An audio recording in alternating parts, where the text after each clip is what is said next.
Hello guys, आज चलिए NCERT के क्लास 11 का अध्याय फर्स्ट जीव जगत पढ़ते हैं। जीव जगत कैसा निराला है। जीवों के विस्तृत प्रकारों की श्रृंखला विस्मयकारी है। असाधारण वास स्थान, चाहे वे ठंडे पर्वत, पर्णपाती वन, महासागर, अलवनीय मीन्स मीठा, जलीय झीलें, मरुस्थलीय अथवा गर्म झरनों जिनमें जीव रहते हैं, वे हमें आश्चर्यचकित कर देते हैं। सर पर दौड़ते घोड़े, प्रवासी पक्षियों, घाटियों में खिलते फूल अथवा आक्रमणकारी शार्क की सुंदरता विस्मय तथा चमत्कार का आह्वान करती है। पारिस्थितिक विरोध तथा समष्टि के आदर्शों तथा समष्टि समुदाय में सहयोग अथवा यहाँ तक कि कोशिकाओं में आणविक गतिविधि से पता चलता है कि वास्तव में जीवन क्या है। इस प्रश्न में दो निर्विवाद प्रश्न हैं।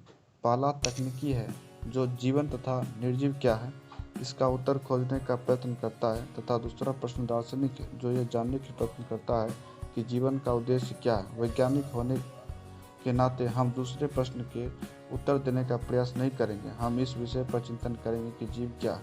चलिए 1.1 जीवन जगत में विविधता के बारे में जानते हैं। यदि आप अपने आसपास देखते हैं तो आप जीवों की बहुत सी किस्में देखेंगे। ये किस्में गमलों में उगने वाले पौधे, कीट, पक्षी, पालतू अथवा अन्य प्राणी व पौधे हो सकती हैं। बहुत से ऐसे जीव भी होते हैं जिन्हें आप आँखों की सहायता से नहीं देख सकते हैं, लेकिन आपके आसपास ही है। यदि आप अपने अवलोकन के क्षेत्र को बढ़ाते हैं तो आपको विविधता की एक बहुत बड़ी श्रृंखला दिखाई पड़ेगी। स्पष्टतः यदि आप किसी सघन वन में जाएं तो आपको जीवों की बहुत बड़ी संख्या तथा उनमें उनकी कई किस्में दिखाई पड़ेगी। प्रत्येक प्रकार के पौधे, जंतु तथा अथवा जीव को आप देखते हैं किसी एक जाति स्पीशीज का प्रतीक है। अब तक की ज्ञात तथा वर्णित स्पीशीज की संख्या लगभग 1.7 मिलियन से लेकर 1.8 मिलियन तक हो सकती है। हम इसे जैविक विविधता अथवा पृथ्वी पर स्थित जीवों की संख्या तथा प्रकार कहते हैं। हमें यह स्मरण रखना चाहिए कि जैसे जैसे हम नए तथा यहाँ की पुरानी क्षेत्रों की खोज करते हैं, हमें नए नए जीवों का पता लगता रहता है। जैसे कि ऊपर बताया गया है कि विश्व में कई मिलियन पौधे तथा प्राणी हैं। हम पौधों तथा प्राणियों को उनके स्थानीय नाम से जानते हैं। यह स्थानीय नाम एक ही देश के विभिन्न स्थान के अनुसार बदलते रहते हैं। यदि हमें कोई ऐसी विधि नहीं निकाली जिसके द्वारा हम किसी जीव के विषय में चर्चा कर सकें, जो शायद इसके भ्रमकारी स्थिति पैदा हो सकती है। प्रत्येक जीव का एक मानक नाम होता है जिससे वह उसी नाम से सारे विश्व में जाना जाता है। इस प्रकार को नाम पद्धति कहते हैं, नोमेनक्लेचर। स्पष्टतः नाम पद्धति तभी संभव है जब जीवों का वर्णन सही हो और हम यह जानते हों कि यह नाम किसी जीव का है। इसे पहचानना कहते हैं आइडेंटिफिकेशन। अध्ययन को सरल करने के लिए अनेक वैज्ञानिकों ने प्रत्येक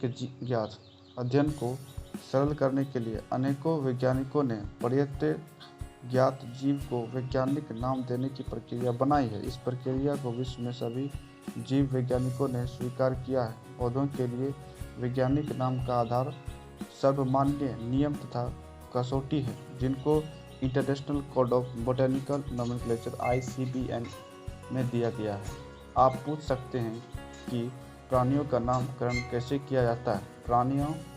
प्राणी वर्गीय विधियों ने international code of zoology nomenclature ICZN बनाया है।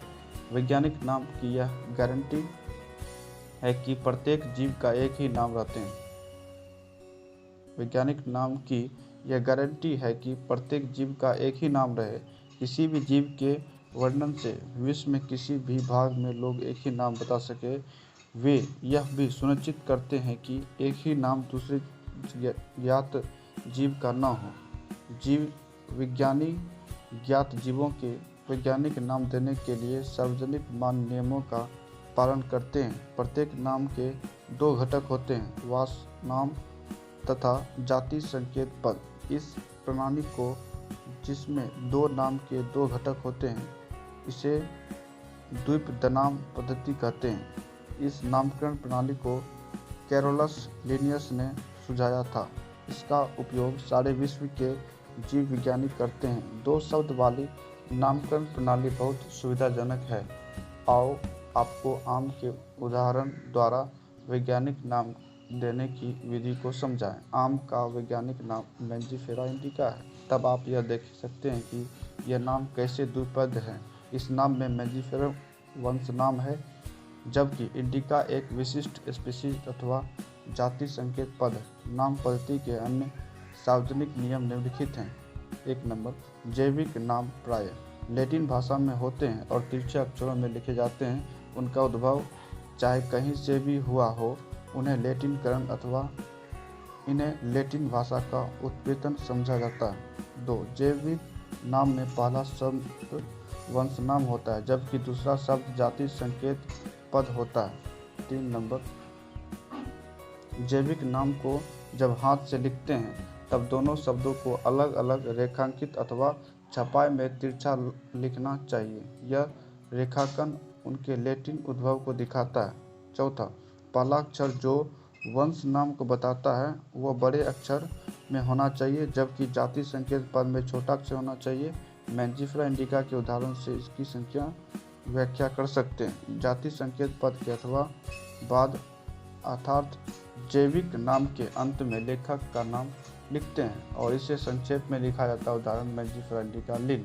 इसका अर्थ है कि सबसे पहले स्पीशीज का वर्णन लिनियस ने किया था। यद्यपि सभी जीवों का अध्ययन करना लगभग असंभव है, इसलिए ऐसे युक्ति बनाने की आवश्यकता है जो इसे संभव कर सके। इस प्रक्रिया की वर्गीकरण कहते हैं। वर्गीकरण वह प्रक्रिया है जिसमें कुछ सरलता से दृश्य गुणों को आधार पर सुविधाजनक वर्गों में वर्गीकृत किया जा सके। उदाहरण के लिए हम पौधों अथवा प्राणियों और कुत्ता, बिल्ली अथवा कीट को सरलता से पहचान लेते हैं। जैसे कि हम इन शब्दों का उपयोग करते हैं, उसी समय हमारे मस्तिष्क में इन जीवों के ऐसे कुछ गुण आते हैं जिससे आप उनका उस वर्ग से संबंध होता है। जब आप कुत्ते के विषय में सोचते हैं तो आपके मस्तिष्क में क्या प्रतिबंधित बनता है? स्पष्टतः आप कुत्ते ही देखेंगे, न कि बिल्ली को। अब यदि एल्सेशियंस के विषय में सोचते हैं तो पता लगता है कि हम किसके विषय में चर्चा कर रहे हैं। एल्सेशियन के विषय में सोचते हैं तो हमें पता चलता है कि हम किसके विषय में चर्चा कर रहे हैं। इसी प्रकार मान लो हमें स्तनधारी कहना है तो आप ऐसे जंतुओं के विषय में सोचोगे जिसके बाह्य कान, शरीर पर बाल होते हैं। इसी प्रकार पौधों में यदि हम गेहूं के विषय में चर्चा करें तो हम मस्तिष्क में गेहूं के पौधा आ जाएगा। इसलिए ये सभी कुत्ता, बिल्ली, स्तनधारी, गेहूं, चावल, पौधे, जंतु आदि सुविधाजनक वर्ग हैं जिनका उपयोग हम पढ़ने में करते हैं। इन वर्गों की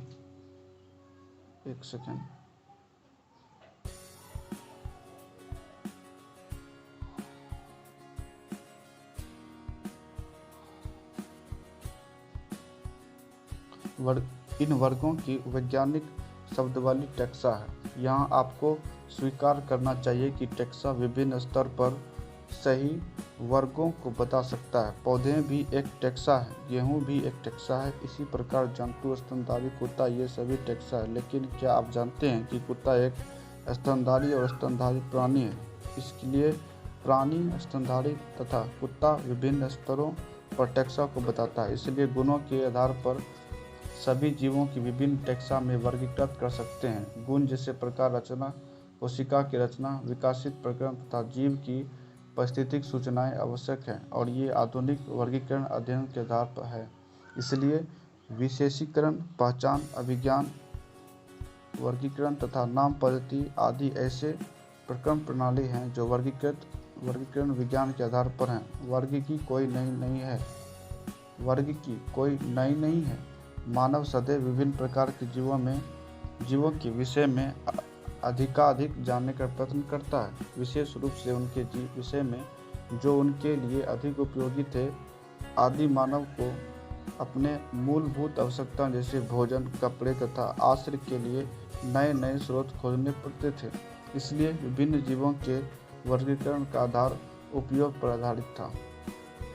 काफ़ी समय से मानव सभी प्रकार के जीवों के विषय में जानने की, उनकी विविधता सहित उनके संबंध में रुचि लेता रहा। अध्ययन की इस शाखा को वर्गीकरण पद्धति सिस्टमैटिक्स कहते हैं। सिस्टमैटिक शब्द लैटिन शब्द सिस्टेमा से आया है, जिसका अर्थ है जीवों की नियमित व्यवस्था। लिनियस ने अपने पब्लिकेशन का टाइटल सिस्टेमा नेचुरा चुना।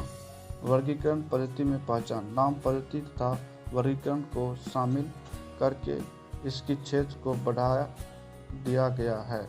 वर्गीकरण पद्धति में जीवों की विकासीय संबंध का भी ध्यान रखा गया है।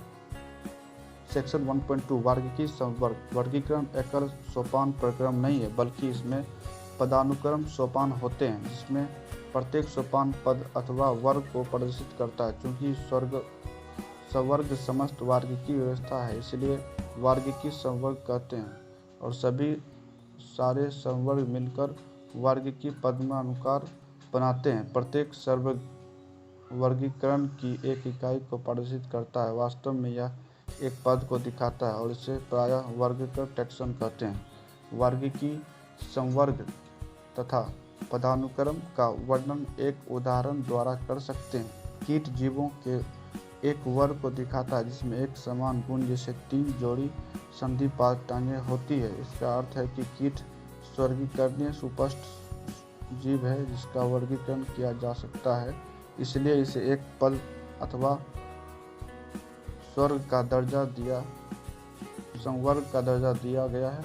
क्या आप ऐसे किसी जीवों के अन्य वर्ग का नाम बता सकते हैं? स्मरण रहे कि वर्ग संवर्ग को दिखाता है।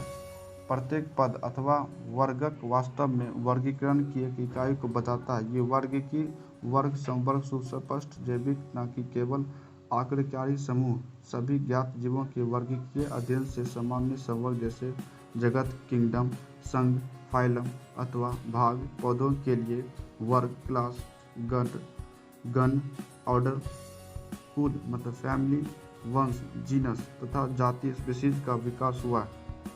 पौधों तथा प्राणियों दोनों में स्पीशीज सबसे निचले संवर्ग में आती है। अब आप यह प्रश्न पूछ सकते हैं कि किसी जीव को विभिन्न संवर्गों में कैसे रखते हैं। इसके लिए मूलभूत आवश्यकता व्यष्टि अथवा उसके वर्ग के गुणों का ज्ञान होना है। यह समान प्रकार के जीवों तथा अन्य प्रकार के जीवों में समानता तथा विभिन्नताओं को पहचानने में सहायता करती है। अगले पार्ट 1.2.1 स्पीशीज जाति अगले अध्याय में पढ़ेंगे, मतलब नेक्स्ट लेक्चर में पढ़ेंगे। तब तक के लिए जय हिंद, जय भारत।